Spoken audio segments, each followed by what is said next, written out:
ದಿಲೀಪ್ ರಾಜ್ ಅವರ ಅಕಾಲಿಕ ನಿಧನ ಪತ್ನಿ ಶ್ರೀವಿದ್ಯಾ ಅವರನ್ನು ಸಂಪೂರ್ಣವಾಗಿ ಕುಗ್ಗಿಸಿದೆ.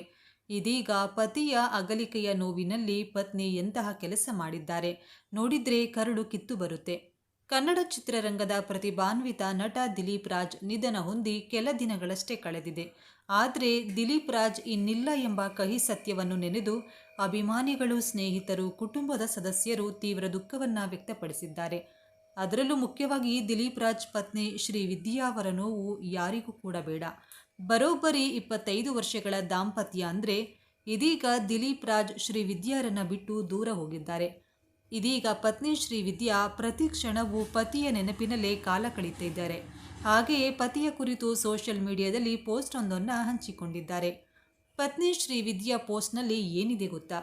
ನನಗೆ ಈಗ ಸದ್ಯದ ಪರಿಸ್ಥಿತಿಯಲ್ಲಿ ಏನನಿಸುತ್ತದೆ ಅಂದರೆ, ಒಂದು ಸಂಸಾರ ಹೇಗಿರಬೇಕು ಅಂದರೆ, ಒಬ್ಬ ಗಂಡ ಹೆಂಡತಿಯನ್ನು ಯಾವಾಗಲೂ ಹೊಡಿತಾ ಇರಬೇಕು, ಕುಡಿದು ಬಂದು ಗಲಾಟೆ ಮಾಡುತ್ತಿರಬೇಕು. ಒಬ್ಬ ಹೆಂಡತಿ ಯಾವಾಗಲೂ ಗಂಡನನ್ನು ದೂಷಿಸುತ್ತಾ ಇರಬೇಕು. ಮಕ್ಕಳು ತಂದೆ ತಾಯಿಯರನ್ನು ಗೌರವಿಸಬಾರದು. ತಂದೆ ತಾಯಿಯೂ ಕೂಡ ಅಷ್ಟೇ, ಮಕ್ಕಳನ್ನು ಯಾವಾಗಲೂ ದೂಷಿಸುತ್ತಾ ಇರಬೇಕು. ಒಂದು ಮನೆಯಲ್ಲಿ ಶಾಂತಿ ನೆಮ್ಮದಿ ಅನ್ನೋದೇ ಇರಬಾರ್ದು. ಒಬ್ಬರಿಗೊಬ್ಬರು ಕಿತ್ತಾಡ್ಕೊಂಡೇ ಇರಬೇಕು. ಯಾಕಂದರೆ ದೇವರಿದ್ದಾನೆ, ಹುಷಾರಾಗಿರಿ. ಯಾರ ಮನೆ ಚೆನ್ನಾಗಿದೆ, ಯಾರ ಮನೆಯಲ್ಲಿ ಯಾವಾಗಲೂ ನಗು ಇರುತ್ತದೆ, ಯಾರು ತುಂಬ ಖುಷಿಯಿಂದ ಬದುಕ್ತಿರ್ತಾರೋ ಅಂತಹವರ ಮನೆಯ ಮೇಲೆ ಅವನಿಗೆ ಯಾವಾಗಲೂ ಒಂದು ಕಣ್ಣು ಇದ್ದೇ ಇರುತ್ತದೆ. ದೇವರಿದ್ದಾನೆ, ಹುಷಾರಾಗಿರಿ. ಅವನು ನಿಮ್ಮ ಸಂಸಾರವನ್ನು ಖಂಡಿತವಾಗಿಯೂ ಬಿಡುವುದಿಲ್ಲ, ಖಂಡಿತ ನಾಶ ಮಾಡದೆ ಬಿಡುವುದಿಲ್ಲ.